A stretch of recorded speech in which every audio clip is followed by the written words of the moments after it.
Hello बच्चों, let's read the question. Question says, find the three numbers in GP whose sum is and whose product is 1728. इस question को करने के लिए हम इसका की कॉन्सेप्ट समझते हैं। तो की कॉन्सेप्ट है, अगर कोई सीक्वेंस A1, A2, A3 ऐसा है जिसमें A1 फर्स्ट टर्म को रिप्रेजेंट कर रहा है, A2 सेकंड टर्म को, A3 थर्ड टर्म को और जो An होता है वो nth टर्म को रिप्रेजेंट कर रहा हो, तो सभी n के लिए an+1 अपॉन an कांस्टेंट हो तो हम उस सीक्वेंस को जीपी बोलते हैं। और जो ये कांस्टेंट है इसको हम कॉमन रेशियो बोलते हैं, इसे स्मॉल r से रिप्रेजेंट करते हैं। अगर जो फर्स्ट टर्म है वो a है तो सेकंड टर्म जो होगा वो ar हो जाता है, अगर कॉमन रेशियो जो है वो r है, and third term ar² and fourth term ar³ S on एक एक r की मल्टीप्लाई होती रहती है। अब हमें इस क्वेश्चन में कह रहा है कि हमारे पास एक जीपी है जिसके तीन टर्म का सम जो है वो 38 है एंड प्रोडक्ट जो है वो 1728 है, तो हमें वो जीपी फाइंड करनी है, तो वो नंबर फाइंड करने हैं। तो हम लेट कर लेते हैं उन नंबर को तो कन्वीनियंस के लिए उन नंबर को a upon r a and ar let करते हैं। तो इसका जो सेकंड स्टेटमेंट है कि इन तीनों का प्रोडक्ट जो है वो 1728 है, तो ये हो जाएगा a upon r into a into A R, और यहाँ से r से r कैंसिल हुआ, equal to according to question 1728 हो गया। तो यहाँ से a क्यूब की जो वैल्यू आई वही 1728, जो 1728 होता है वो 12 का क्यूब होता है। हाँ, तो ये यहाँ से ये a की वैल्यू जो आ जाएगी वो 12 आ जाएगी। नाउ a जो a इक्वल टू 12 हो गया। अब हमें कह रहा है कि जो तीनों का सम है वो 38 है। यहाँ से जो a upon r plus a plus A R जो है वो 38 है।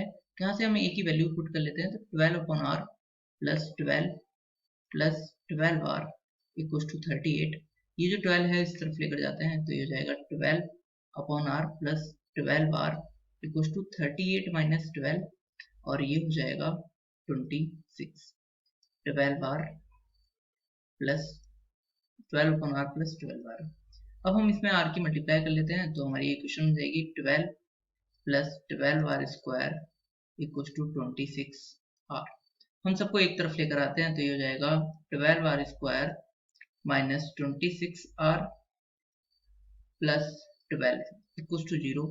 हम पूरी इक्वेशन को 2 से डिवाइड कर लेते हैं तो ये हो जाएगा 6r स्क्वायर माइनस 13r हो जाएगा माइनस प्लस 6 इक्वल टू 0।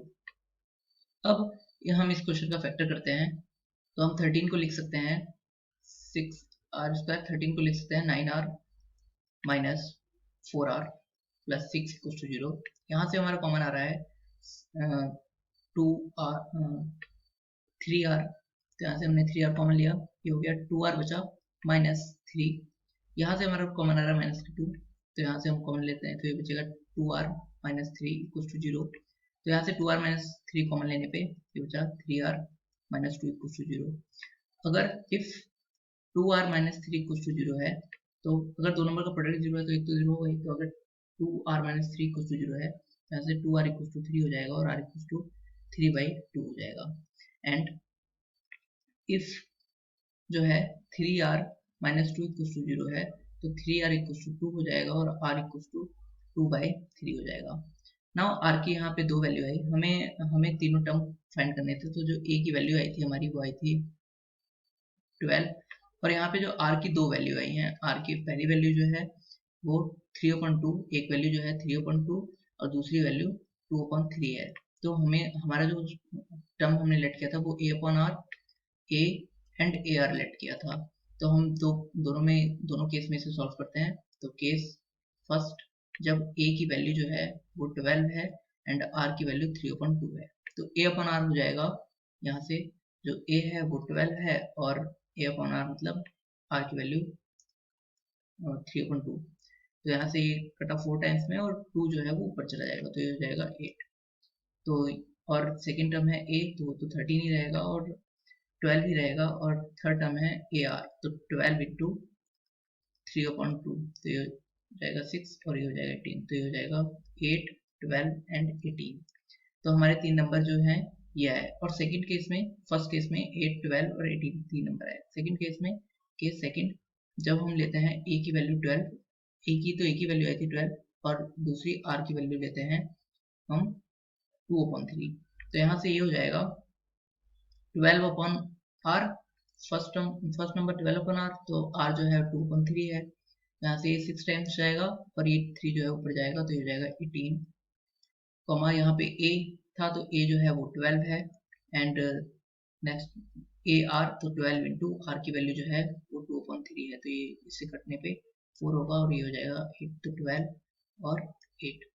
तो हमारे इस टर्म में जो हमसे तीनों नंबर पूछे थे, दोनों केस में नंबर सेम ही आए हैं, उल्टे करके आए हैं।